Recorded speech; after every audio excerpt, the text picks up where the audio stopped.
This, I believe, was a warning dream because I had it twice, years apart from each other, the same type of dream.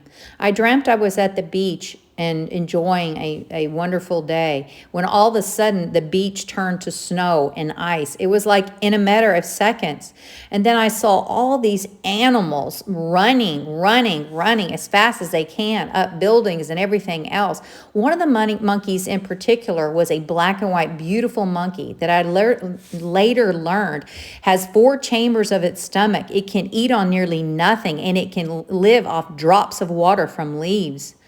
I also saw flamingos in my dream, clustered together and also running.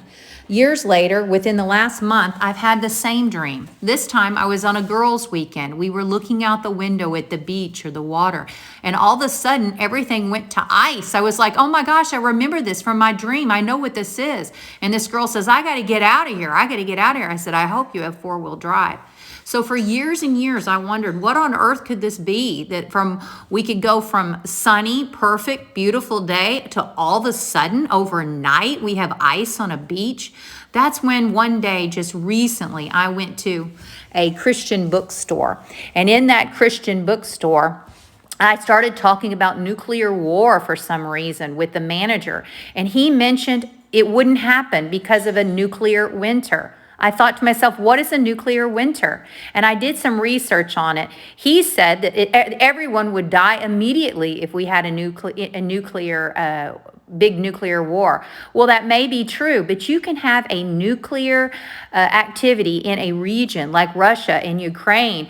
You could have it just in that area and it could impact the entire world. You see, what happens is it goes up to the stratosphere and it travels by wind, and then the sun is blocked, and Texas could have degrees as low as -10 degrees.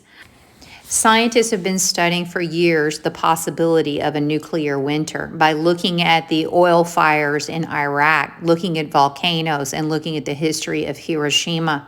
With what is going on in Ukraine and in Russia, even if we had just a local nuclear missile, dirty bomb if they would, it could affect the stratosphere and bring temperatures down. With the gas in Europe not being readily available, with what we've seen so far with 25 states below zero a couple weeks ago here in the United States, I think it's safe to say that we need to be prepared for a very cold winter. Nuclear winters can last a very long time. On the low end, maybe we couldn't go outside for 4 to 6 weeks with a nuclear activity that creates such a thing. On the high end, well, we don't even want to go there. But we need to be prepared. We need to buy our firewood. We need to get things to warm us, and we need to have our food in place just in case. What I know is that I have had a dream before about Tehran, a missile, and also Russia, and I see things coming together.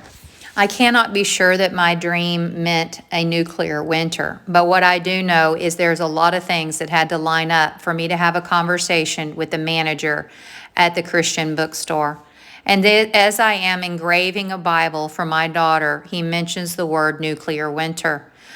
Remember, guys, it can be just a nuclear activity in a certain area, and it can affect our stratosphere worldwide.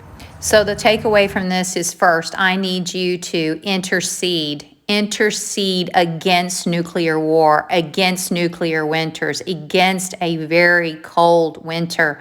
I need you to pray like you've never prayed before. Watch the news enough to make your list. In 5 minutes a day, I need you to pray against the evil schemes and against nuclear war and nuclear winters.